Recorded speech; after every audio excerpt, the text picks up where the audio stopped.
Heather Lockett, and this is Lasting Conversations. We are rolling it in the studio today with Dr. Henry Stark. Hi, Henry. Hi, Heather. How are you? Good, good. So, the universe has brought us together today. My day I thought was going to go one way, and it's gone a ziggity zag. And as of even 45 minutes ago, we didn't know that we were going to be sitting and chatting together, but here we are, and we're going to have so much fun. And I am so happy that you're here. Thank you. Karma. Karma. We'll go there for the karma. Sure. And so by your profession, your career has been a podiatrist, but we started giggling just a second ago that if I asked you about that, this is not what you're going to be talking about because...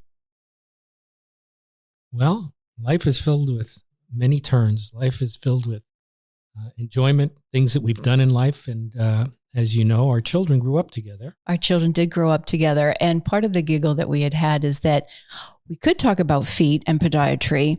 And as you were saying, you go on and on and on about that. But truly, we're here for something even a lot more fun. Podiatry is very important.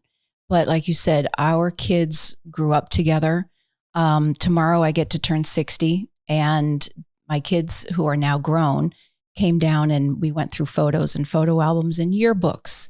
And then the very day that I dropped my daughter back at the airport, you and I run into each other. And so we coincidental. It is beyond coincidental that my kids were there. We were all there as our family, witnessing our histories and our lives, which included for many, many years, your family. Correct. And children and the schools that they went to and all of that. So here we are today. Welcome to the studio. Thank you. And happy birthday tomorrow. Welcome to the end of your 50s. I know. It's so fun. It is.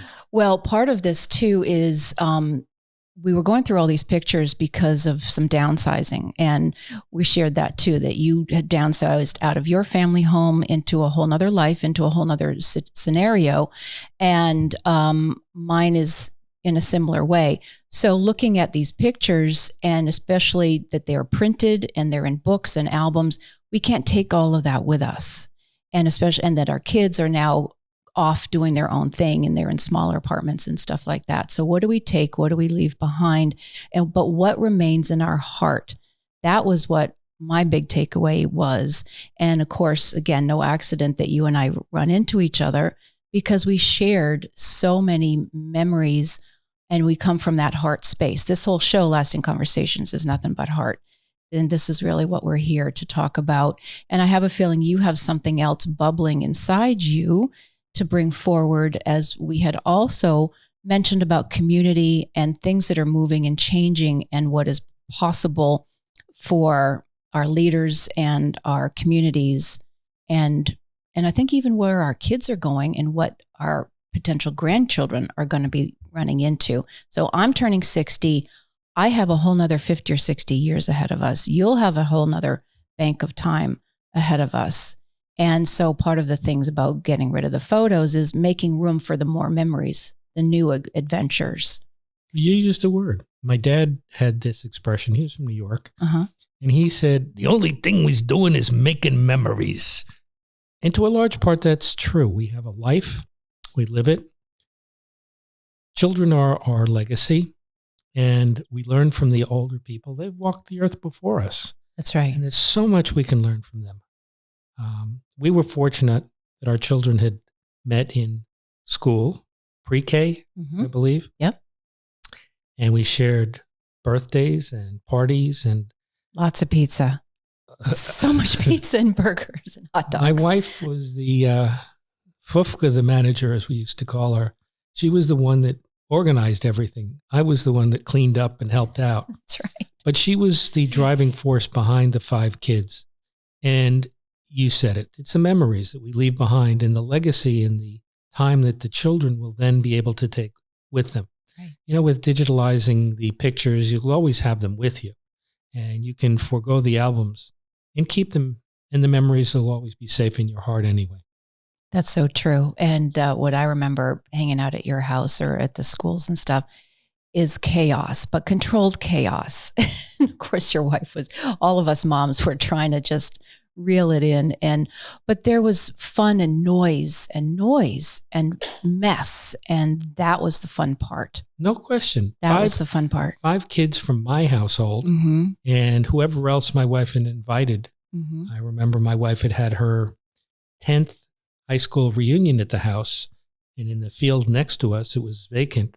I parked cars for the people that came. And I had actually put on a little orange vest as a kind of a fun thing to do. And I actually got a $5 tip from the people. They thought I was the parking attendant, which was really classically funny. I did give the lady back her $5 when she recognized me as in the party. That this was your house. At the house, sure. But the bottom line is these are the wonderful memories. It's unfortunate that we didn't have video at the time to take pictures of a lot of these things and remember them. The pictures that you have, you'll always save them. And once you get them digitalized, you'll be able to keep them around. And they won't take up that much room. But my wife and I, as you mentioned, we had sold that house a little over a year and a half ago, actually. And we moved on. With COVID, we downsized. The kids were grown, and it was a perfect opportunity to leave. She and her mom had found the house when my wife and I first got married, and she found this new house when we sold the big house, as we'll call it. So those memories, even though they knocked that house down and they're building a new one, will always be in my heart. Right.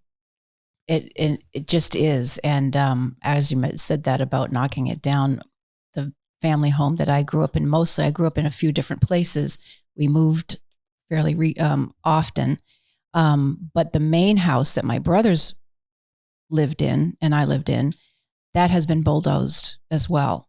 And that was part of a whole different journey after my grandmother passed away and land got sold and all of that. So there's something to that kind of finality, but then something else grows in that stead, doesn't it? What a wonderful metaphor. Yes. Yeah. Yeah. We lose and we gain. And it's the same thing with children. They're our legacy. They come after us. And our job, as I've often used this expression, is they stand on our shoulders and they reach up. And then when we're gone, we hope that they have the ability to have their children stand on their shoulders, and we promote their opportunities. That's exactly true. And you guys have been cheerleaders for your kids in all of their own twists and turns and personal journeys. And you have an oldest son from a previous marriage, and then Jordan and Aaron, Rachel. And again, your household was just so full of love and heart. And I remember your wife at one point saying, in terms of meeting some other kids or other families, if they didn't have that sparkle in their eye, or there was nothing to them, you didn't know what to do with that. But you guys were always just full of it, all of it. And you've been on different shows in terms of the game show. You can tell us that little story. That was hilarious, because you come across many times as kind of stoic and a little serious and on the quiet side. And then I never laughed so hard as when I saw you on the game show and here's Henry Stark. And it was so adorable. Did you have fun doing that? Yes, I did. It had, again, promoted by my wife. I was up in the Orlando area at a state convention. And of course, Suzanne, my wife, had figured, well, I've got a free hotel room. I'll bring the kids up. She's always pragmatic and practical and on it. And the spark of our existence was her life with the kids. I was just a follower. So I found that listening to what she tells me was the best thing for me.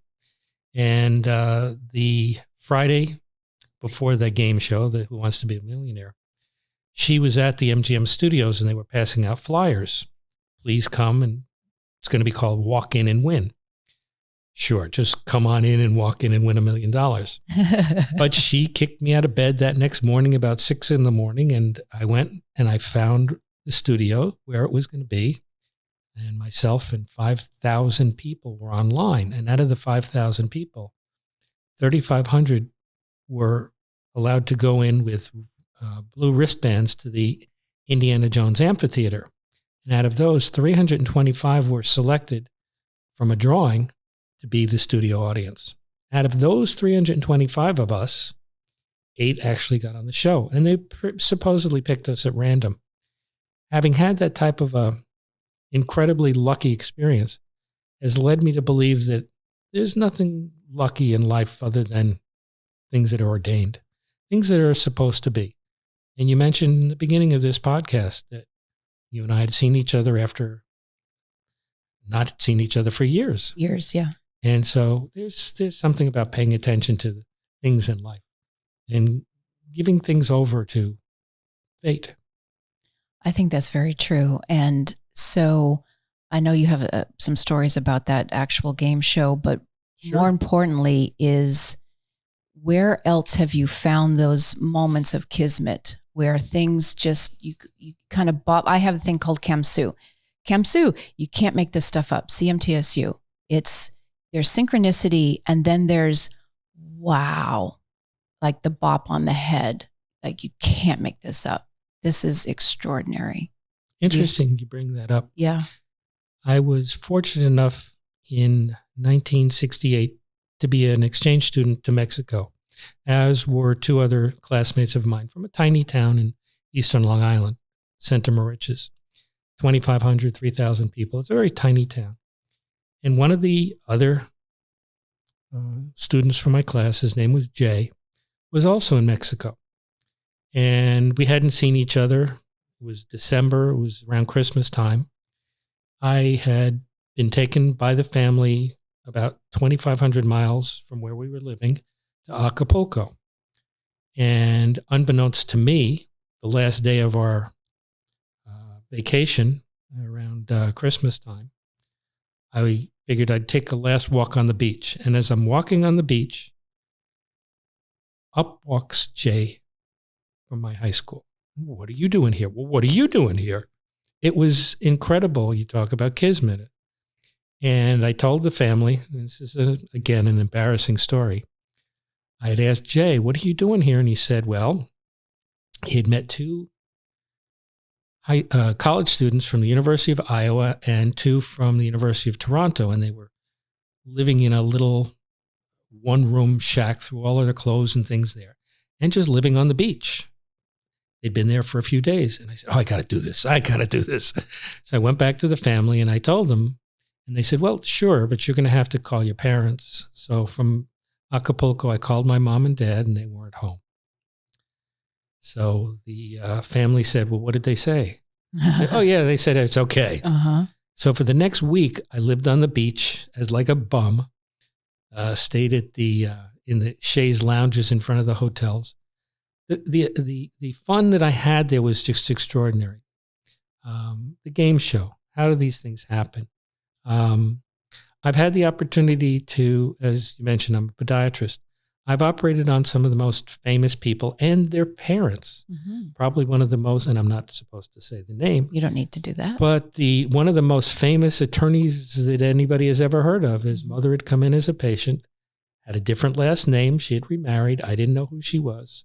And then when I met him after the surgery, I realized I better have done a good job or I would have been sued. I wouldn't be here.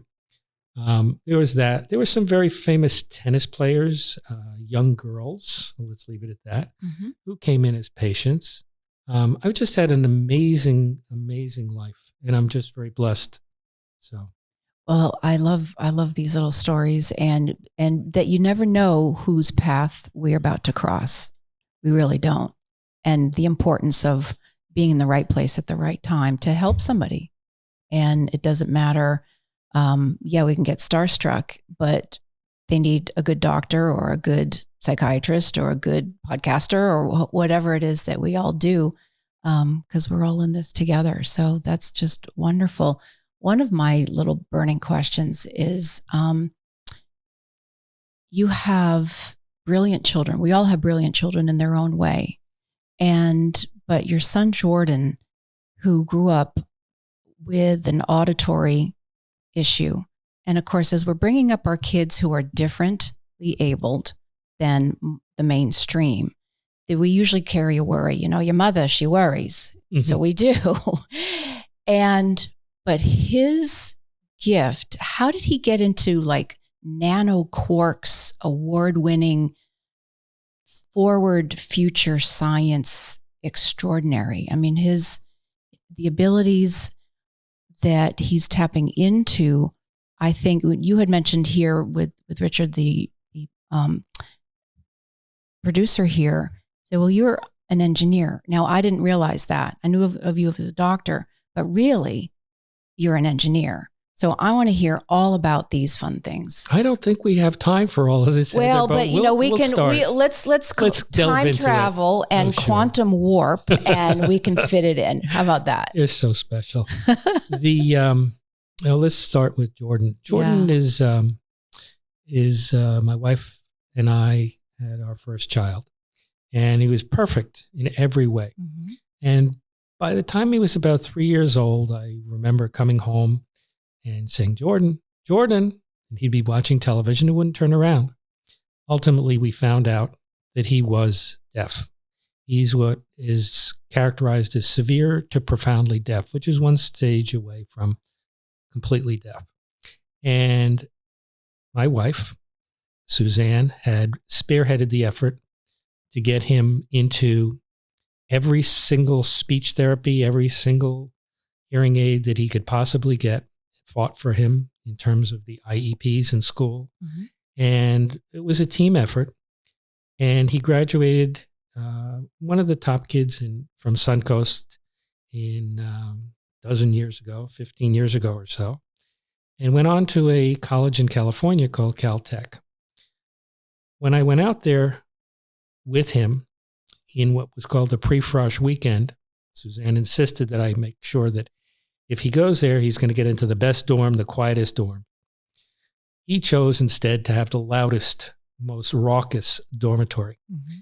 And he said his superpowers are the fact that in the middle of the night, when the kids are screaming and yelling and going down the hallways like college kids do, he pulls his hearing aids out and it's quiet and he can study. So he feels that his abilities far exceed his disability. Mm-hmm. Jordan graduated from Caltech and went on to the University of Chicago, where his professors were the students during the Manhattan Project. Fermi, Einstein, Oppenheimer, all these brilliant scientists that did the Manhattan Project were now professors. They were older now. And those are the ones that taught him high-energy nuclear physics. Wow. He graduated half a dozen years ago with a degree in high-energy nuclear physics, his PhD. And he went on to work in Santa Cruz, California. And he's now looking for professorships. He's 33. And he's done extraordinarily well. And that's my number 2 son. As you mentioned, I had an older son, Michael, mm-hmm. from my first marriage. Right. Well, but to have essentially the universe open to, he's creating new maths, he's creating new things, or as he's remembering like Einstein had, all the people ahead of us, the information is out there in the universe somewhere, but then we tap in, right? We discover it and put it all together. And that stuff really does jazz me. I think it's important work, and it's important work for what we're doing. And, of course, I mentioned on the show that's airing this week, my heart hurts in the notion of having weaponry that can kill people, as we know what happened with the Manhattan Project. And I know that can rabbit hole on the good and the bad of what that was meant to be. But if we're here to harness nuclear and other energies for extraordinary means, that is no longer about greed and power and who can hurt another person. But I think perhaps what Jordan's doing and so many other people of the sciences now have this ability to fully engage in what's possible and what's next and what will be part of our interplanetary travel. And I just read about the hotel chain that's building hotel pods. They're getting ready for us to do this. And so maybe the Jordans of the world and the kids now are going to, this is exactly what's going to be happening. It's kind of weird, but there it is. Your point is well taken. You have a child who had a pedigree of these professors that were doing these research in high energy nuclear physics. And now Jordan gets the opportunity to work at the Large Hadron Collider over in Bern, Switzerland. The research that's being done is purely for education, for learning, and discovering the origin of the universe so that we can find out where we came from. I'm not really sure of the statistics, but it's something like 75% of the known universe is not something we can even quantify. It's called dark matter and dark energy, and we can't see it. We do know that energy and matter are interchangeable, but how much of the matter has been turned into energy and energy turns into matter? These are baffling questions, and these are the things that the Large Hadron Collider is beginning to learn, and the research is being able to quantify, to learn about. Yes, the Manhattan Project hurt many people. The Japanese people were hurt. And you look at the perspective, it really probably saved millions of lives of American soldiers and other people to put an end to World War II quickly. Greed, desire for power started World War II. And unfortunately, it took the Manhattan Project to put an end quickly, to limit the amount of suffering. I can see that. And, but what we can then learn from those times is where our choices are moving forward to never have to press one of those buttons again. Education and learning. And if we can learn about quantum physics and what things are made out of and how we can harness that energy, perhaps we can limit the amount of destruction on this planet, and perhaps we can go colonize the stars and start with Mars. I was unaware that they're already making pods, these hotel chains. They are. Terrific. They are. It's interesting stuff. I think I'll stay here. Good. I'm not going to Mars. I don't think you're done here yet. Not yet. Which kind of leads me into where medicine is going. So you've been in practice for quite a while, and now there are so many extraordinary technologies available, robotics and quantum and all kinds of fun stuff. So are you part of that movement as well? Does that jazz you as the engineer that you are? Yes, very much so. So maybe I've got plates in my wrist. It's good. It helped put my wrist back together. Would I like to not have to have plates? And maybe those types of surgical repairs could be the next level moving forward. How about that? Yes. And much of what I did 30 and 40 years ago were to work on, I don't want to say I invented because I didn't, some of the minimal incisional surgical techniques, or I call it MIST, M-I-S-T.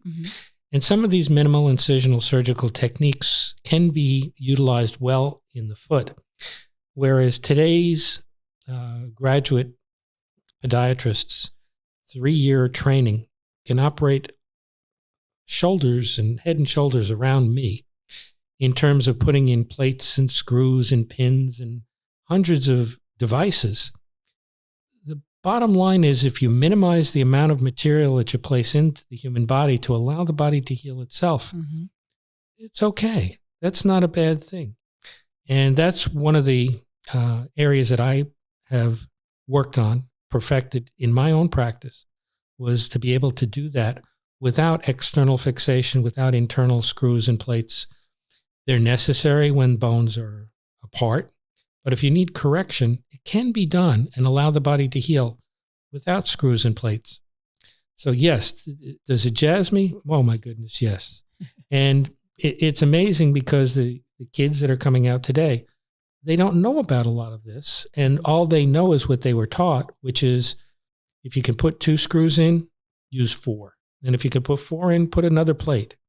Because the drug companies, as you well know, make money off of every single screw and plate and pin that you use. Oh, I was just thinking, well, hasn't med school adapted to what you were just talking about, where less is more? Or I guess you just answered that. Yes. Well, so do you see that there's a different movement within medical schools where that the students now coming in are going to go, yeah, well, why don't we do it this way, which is simpler, which is less invasive? But is there kind of maybe perhaps a gap in what the business as usual versus no, we're doing it a different way? Well, there's a movement away from the large invasive procedures where you use major hardware to where they're using less and less hardware in a more refined manner. However, you can't get less than 0. And yet in schools, they're teaching them how to use less and less hardware. I could teach a lot of the students how to use 0. But it's unacceptable in the mainstream of medicine yet, because if you eliminate the drug companies and the hardware companies, they don't make any money. And they're the ones that drive the bus. They're the ones where the money comes out of. And if you don't do it their way, we'll adapt. We'll make the hardware smaller. Oh, you want it smaller than that? Okay, well, instead of using 5, you can use 3. And yet, why not use 0 if you can? But this is just something that I have a particular interest in. It's a very small part of my profession. Right. Well, then we could probably rabbit hole the insurance companies of what they will or will not cover, which normally can tend to be they'll pay for all the screws, but not the treatments that don't include all the screws. So that's a whole different. You exactly know it, because the insurance companies and the drug companies and the hardware companies are all lobbyists, and they're all in bed together. Republicans hate the Democrats, and the Democrats hate the Republicans, but they need each other to make sure that there isn't a third party. There's every reason to believe that there is conspiracy theories. Some of them are true, unfortunately. With the drug companies and the insurance companies, there is collusion. They know what they're doing, and they do control a significant portion of the market. I'll probably get sued for saying it, but I don't really care. I don't think so. I'm too old We'll to put care. a nice little protective pink bubble around that. No, I think because that's just it. And again, generationally, but people are wising up. They really are. They say, no, this is my body. This is my pocketbook. We cannot physically, financially keep going the way that it has been going. So there is a seismic shift. And so people that like yourself, who've been in a profession, you're very learned, and like every evolutionary time where there's a new science or a new way, and certainly a new way of doing business, those are the opportunities. And there's a groundswell of that. And that's okay. That's a beautiful thing. I absolutely agree. Older business is going to have to just figure out that there's a different way. Well, I wish it could be done faster, but perhaps plodding along the way we're doing. One step at a time to the podiatrist, but which is very important, right? The one step we all need that progress. One step, or a giant leap if we're going to hop to the moon, or Mars, or even Mars, or Jupiter, or any of them. So, Henry, what else? What else is on your mind? I think there's room for your own show. I think, because I think you're just full of philosophy and little pearls of wisdom and nuggets and things. Why do I just get this sense that this will not be the last time in this or some other studio? It's frightening to me, because oftentimes when I get tongue-tied, for someone like yourself who has a very good approach to this, and you have a very smooth manner, it's easy. For me, I do a lot of, and that's disturbing to people. Recently, I've been watching the Gwyneth Paltrow trial, which is a comedy of errors, to say the least. Last night, I was listening to a radio show, and some of the people were talking about the Gwyneth Paltrow trial. And they euphemistically said, gee, I hope they pick it up for a second season. Oh. Now, it's a completely comical line, but it's brilliant because even though it's reality and it's just a trial, a silly trial, someone ran into somebody, and that's what they're talking about today for closing arguments. Who ran into who should have damages. The public perceives this as almost a television show. Because the lines are so blurred. Exactly. Do they know any different? And gee, I hope they pick this up for a second season. Gosh. It was a brilliant, brilliant commentary. I love humor like that. There was a time I was listening to a radio show. You're talking about how I have these things inside of me. Yeah. I was listening to a radio show, and these typical radio shows in the daytime have an older guy, a younger guy, and the ditzy blonde girl. And the ditzy blonde girl says, you know, I never understood what it meant that ignorance is bliss. And so the young guy is saying, well, what it means is, and the older guy says, no, don't say anything. Just leave it hang. This is what he means. She said, I don't understand what it means. Ignorance is bliss. Just leave it alone. Get it? Yes. And these are the little gems in life that I think are brilliant. So, yeah, I may have a whole lot of little things that I could bring to the table, so to speak. But it frightens me because how much time have I got? I've got my work. I've got my kids. I've got my wife. There's just so much of me to go around. I'd love to share. Well, here's the thing is that we get to learn what brings us joy. And especially if perhaps a career is morphing into having room for more and whatever is bringing you joy. And so if a show does that, mazel to you. And if it's via what you're already doing, what your gifts already are in your office, then that's fantastic as well. And you've always been very focused. Family's always been first and in your realm. Is there something, what is the fun part of Henry's day or what you foresee for your future and for your family? What a great question. Mm-hmm. There's an old expression, if you love your work, you never work a day. Mm-hmm. Or is that what it is? And I had worked up until 2015 when my partners bought my share of the practice out. And for 5 years, I was retired. And the first year, a friend of mine said, just do nothing. Just see what you like and maybe travel. Because I thought you had retired for a while. I had. Right. And in the middle of COVID, my partners left the building and I went back and I cleaned it up and I replaced the fluorescent tubes with LEDs and I replaced the floors and did the toilets and I did it all myself. I grew up in a lumber business and mechanically I was always very handy. And I started to get knock at the door and people were coming in. Where are the doctors? Well, they left. They went to a different location. Here, you can go see them at the new office. No, wait, you're a doctor. You took care of my mother. You took care of my kids. I remember you. Can you take a look at my foot? Yeah, come on in. And I realized that my joy was my work. Yes, with the 4 offices and the 4 partners and the half a dozen associates and the 50 staff members when the practice was very big from Jupiter to Bethesda and to Boynton area. It was wonderful. But being on staff at 9 hospitals and being busy took its toll. Right. And what I realized was just the people, the interaction with the human being to try and give patients the opportunity to understand their problems and give them the truth. Oftentimes people came in and say, can you fix this? Can you fix this? And I'd say, well, what do you really need done? Because fixing it's going to be much more difficult than just living with it and maintaining it. But oftentimes a doctor will say, oh, I can fix that. Right. And lead you down the path of, gee, I wish I'd known that it was going to be this bad before. Now it's a disaster. Now it goes from bad to worse. Right.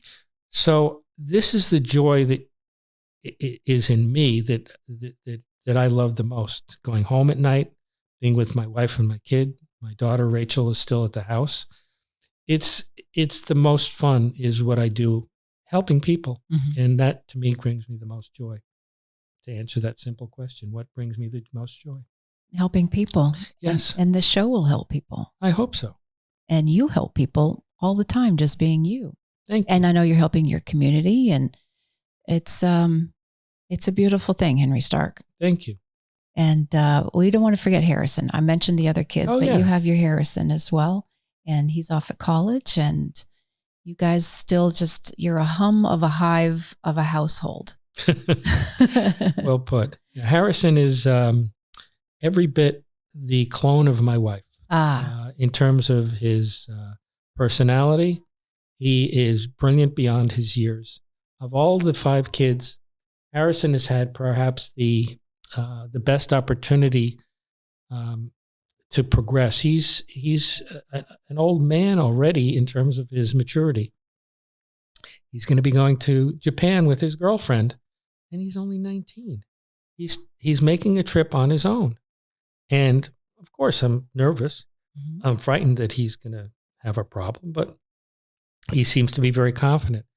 He's already, because of the COVID situation and because of the dual enrollment, gained enough credits while he's finishing his second year in college. He's a senior already.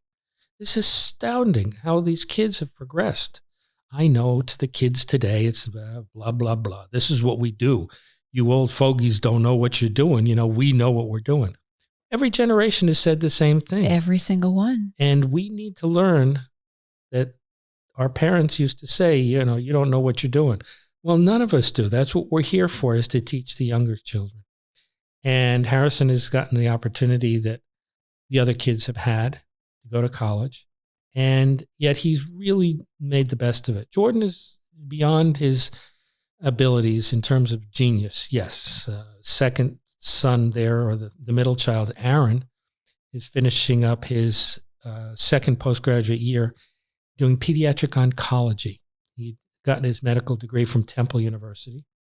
Rachel has been teaching now 2 years, and she's doing incredibly well. I'm so proud of her. She's perhaps gone further than any of the other kids in terms of where she started in her abilities. Mm-hmm. She's just done amazingly well. So all the kids have done well. And yes, Harrison has done very well.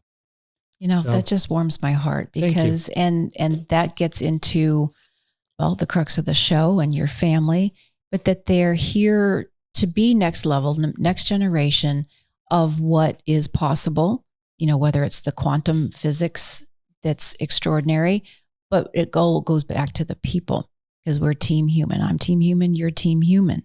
And so if you're down to the one office, is that right? Or yes. how many? All right. No, So just came back to help people. I see 2 or 3 people a day. That's right. It's simplification. You get to do the best part of your career. Correct. Simplified. Yes. And we're all getting that call to simplify. We can expand and do extraordinary things, but we don't have to grind so hard and run around and commute and all these different things. So you're doing your favorite thing, simplified. And here your children are doing extraordinary things with people and children. And it's very hard work, but very, very gratifying. And that just warms my heart. And it should, because these are the future generations. They are the future we've built. That's right. We leave a good legacy. That's about all we can do. And that is exactly what we can do. Like my dad said, the only thing we're doing is making memories. I'm going to leave it at that. Thank you.